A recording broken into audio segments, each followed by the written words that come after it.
यूं तो कोहिनूर हीरा इस समय टावर ऑफ लंदन के जेवेल हाउस में कई सालों से रखा हुआ है, लेकिन इसकी ब्रिटेन से वापसी की मांग समय समय पर उठती रही है। सबसे पहले ये मांग की थी भारत ने ब्रिटेन से आजादी के तुरंत बाद। 1976 में पाकिस्तान के प्रधानमंत्री जुल्फकार अली भुट्टो ने ब्रिटिश प्रधानमंत्री जेम्स कैलेगन को पत्र लिखकर कहा था कि कोहिनूर उन्हें वापस किया जाए। नवंबर 2000 में तालिबान ने मांग की कि कोहिनूर उन्हें लौटाया जाए क्योंकि वो कानूनन अफगानिस्तान की संपत्ति है। 2002 में जब क्वीन मदर का देहांत हुआ तो कोहिनूर जड़े ताज को उनके ताबूत के ऊपर रखा गया। तब ब्रिटेन में रहने वाले सिखों ने इस बात पर जबरदस्त एतराज किया कि उन्हीं की आंखों के सामने उन्हीं के देश से चुराए गए सामान की नुमाइश की जा रही है। कोहिनूर के बारे में कहा जाता है कि इसको संभवतः तुर्कों ने किसी दक्षिण भारतीय मंदिर में एक मूर्ति की आंख से निकाला था। कोहिनूर पुस्तक के लेखक विलियम डैलरम्पल कहते हैं, The first reference we have to the Kohinoor is as late as 1750 in the history of Muhammad Marvi, who was a Persian historian writing about Nadir Shah's invasion. Kohinoor का पहला आधिकारिक जिक्र 1750 में फारसी इतिहासकार मोहम्मद मारवी के नादिर शाह के भारत पर आक्रमण के वर्णन में मिलता है। मारवी लिखते हैं कि मैंने अपनी आंखों से कोहिनूर को देखा था।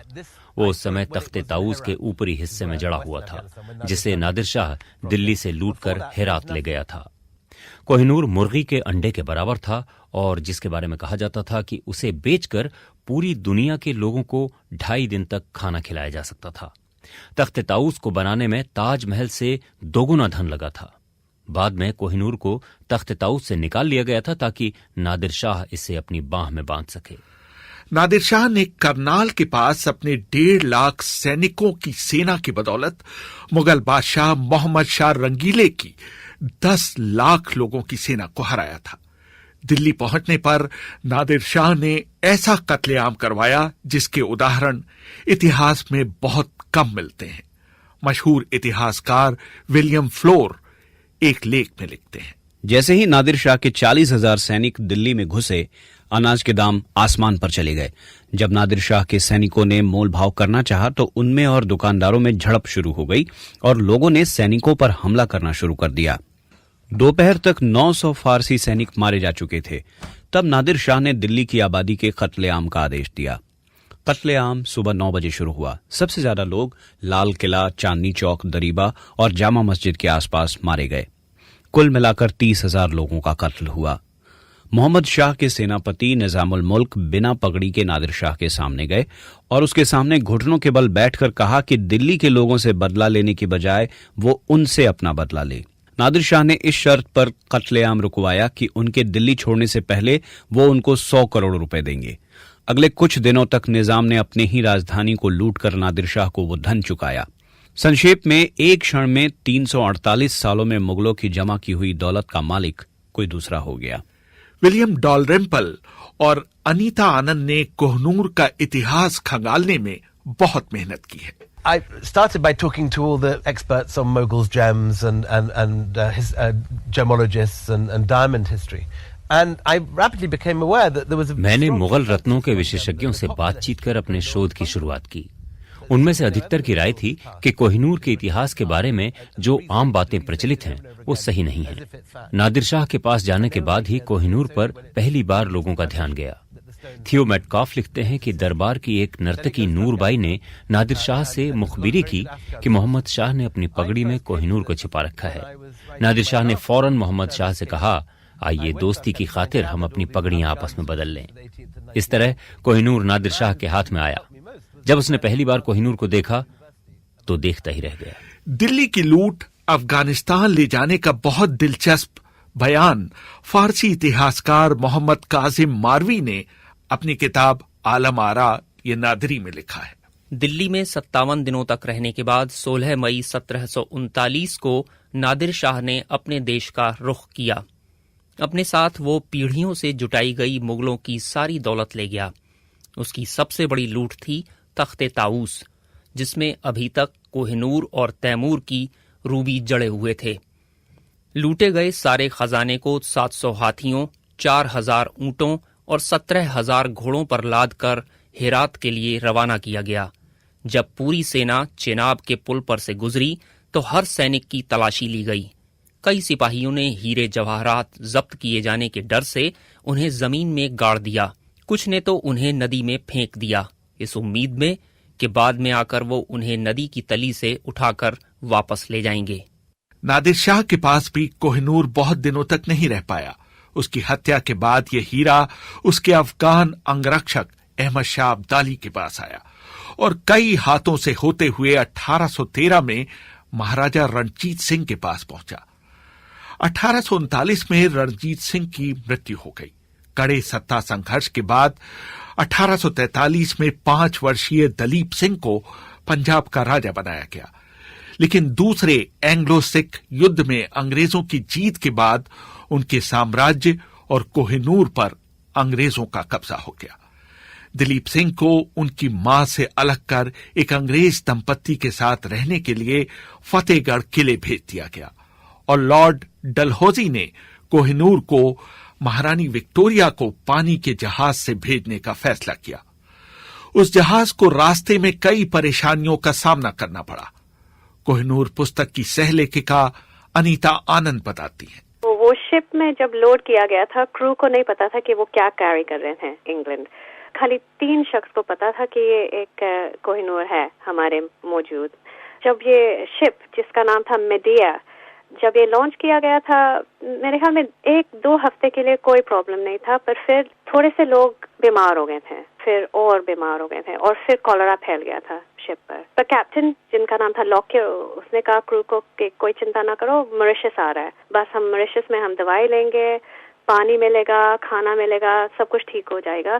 पर जब ये मॉरिशस अप्रोच किया शिप ने मेडिया, मॉरिशन लोगों ने कहा हमें नहीं चाहिए प्लेग शिप, तो उन्होंने थ्रेटन किया कि अगर तुम पास में आओगे मैं कैनन से तुम्हें ब्लो करेंगे वाटर से। क्रू जो ऑलरेडी ऑलमोस्ट डेड थे कॉलरा से, और काफी सारे लोग I think were very very sick at this time, pray कर रहे थे बस हमें इंग्लैंड पहुंचने दो, बस इंग्लैंड पहुंचने दो।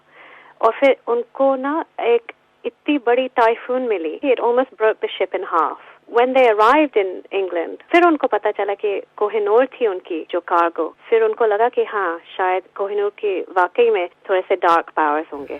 जब कोहिनूर लंदन पहुंचा तो उसे लंदन के क्रिस्टल पैलेस में ब्रिटेन की जनता के सामने प्रदर्शित किया गया। 2 years after the British seized the stone in 1849, it was put into the Great Exhibition in London, in the Crystal Palace. Kohinoor को ब्रिटेन ले जाए जाने के 3 साल बाद इसके इंग्लैंड में नुमाइश की गई। द टाइम्स ने लिखा, लंदन में इससे पहले लोगों का इतना बड़ा जमावड़ा कभी नहीं देखा गया। प्रदर्शनी जब शुरू हुई तो लगातार बूंदाबांदी हो रही थी। जब लोग प्रदर्शनी के द्वार पर पहुंचे तो उन्हें उसके अंदर घुसने के लिए घंटों लाइन लगानी पड़ी। यह हीरा पूरब में ब्रिटिश साम्राज्य के अनोखेपन का प्रतीक बन गया था और ब्रिटेन की फौजी ताकत के बढ़ते असर को भी दिखाता था। इस बीच फतेहगढ़ किले में रह रहे महाराजा दिलीप सिंह ने लंदन जाकर महारानी विक्टोरिया से मिलने की इच्छा प्रकट की। रानी इसके लिए तैयार भी हो गई। वहीं पर दिलीप सिंह ने रानी विक्टोरिया के पास रखे कोहिनूर हीरे को उन्हें भेंट किया। क्वीन विक्टोरिया को हमेशा बुरा लगता था कि उनकी जो हुकूमत जो थी उन्होंने क्या किया था एक बच्चे के साथ, और क्योंकि उनके फीलिंग्स जो थे दिलीप सिंह के क्वेश्चन में, she really liked him, so she felt bad about it. And even though Kohinoor आई थी 2 years before Dilip Singh, she never wore it in public. She never felt comfortable क्योंकि शायद लगता था उनको कि दिलीप क्या सोचेगा। तो एक था पोर्ट्रेट पेंटर उस जमाने में बहुत मशहूर, विंटर हाल्टर नाम था। उसने कहा था कि विंटर हाल्टर तुम एक पोर्ट्रेट बनाओ दिलीप सिंह का, मैंने पैलेस में मैंने हैंग करना है। तो जबकि वो दिलीप सिंह खड़ा था पोडियम पर, वो आर्टिस्ट पेंट कर रहा था, तो क्वीन विक्टोरिया ने एक गार्ड को बुलाया कि हाँ अंदर आओ, दिलीप तुम ये देखना चाहते हो? और एक बॉक्स वो कैरी कर रहा था, उसमें पड़ा था कोहिनूर जो कि कट किया गया था। By this time Albert had cut it, so it did not look at all like the Kohinoor that Dalip Singh used to wear when he was the Maharaja of Punjab. She thought, Lena Logan, that when Victoria put the diamond in his hand, he might throw it out of the window. वो खिड़की से फेंक सकता है। और फिर दिलीप ने कहा, Your Majesty, it is to me a very great pleasure to present to you the Kohinoor. This gave her permission to wear the diamond. And she did. After that, she wore it all the time until she died. Rani Victoria के बहुत प्रिय होने के बावजूद कुछ सालों बाद दलीप सिंह ने इच्छा प्रकट की कि वो अपनी असली मां जिंदन कौर से मिलने भारत जाएंगे। जिंदन तब नेपाल में रह रही थी। उन्हें अपने बेटे से मिलने कलकत्ता लाया गया। Dalip Singh was there first. Rani Jindal was brought in. They met for a short while, and Rani Jindal said she's never going to leave him again. She's going to travel with him wherever he goes. फिर उनके files में ये पता चलता है कि there were Sikh sailors coming back from China who heard कि जिंदन आ गई, दिलीप सिंह हमारा महाराजा है यहाँ पर in Calcutta, and they surrounded the Spence Hotel and they started shouting "Bolo Sonihal Sastri Akal" so loud that it shook the windows, and so the British quickly put them on a ship and shipped them both back to England. And then Punjab में अगर आप जाओगे ना तो it is in the bloodstream, in the bone marrow of Punjabis, the pain that she felt as she ran her fingers through her son's hair. The last time she had been with him, she could see him. He was this jewel-covered, beautiful boy. अगर आप ना paintings देखेंगे उस time के, he was a beautiful boy. सारे जो reports जो British भेजते थे to England, they all talk about how beautiful Dalip Singh was. And now she is almost blind. She has to touch him to see what he's become and reach up and touch him. And she is said to have let out the first howl of pain when she realized कि उन्होंने क्या छीना उसके बच्चे से। महारानी Victoria के बाद किसी ब्रिटिश राजा या रानी ने कोहिनूर अपने ताज में नहीं पहना, सिवाय उनकी बहू रानी अलेक्जेंड्रिया की। उधर दलीप सिंह धीरे धीरे रानी विक्टोरिया के खिलाफ होते चले गए। उन्हें लगने लगा कि उन्होंने उनके साथ बेइंसाफी की है। उनके मन में ये बात भी घर कर गई कि वो अपने पुराने साम्राज्य को दोबारा जीतेंगे। वो भारत के लिए रवाना भी हुए, लेकिन अदन से आगे नहीं बढ़ पाए। 21 अप्रैल 1886 को उन्हें व उनके परिवार को पोर्ट सईद में गिरफ्तार कर लिया गया।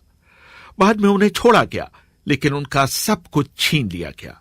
21 अक्टूबर 1893 को पेरिस के एक बहुत मामूली होटल में उनकी लाश मिली। उस समय उनके साथ उनके परिवार का कोई शख्स मौजूद नहीं था। इसके साथ ही महाराजा रंजीत सिंह का वंश हमेशा के लिए खत्म हो गया। रेहान फजल, BBC, दिल्ली।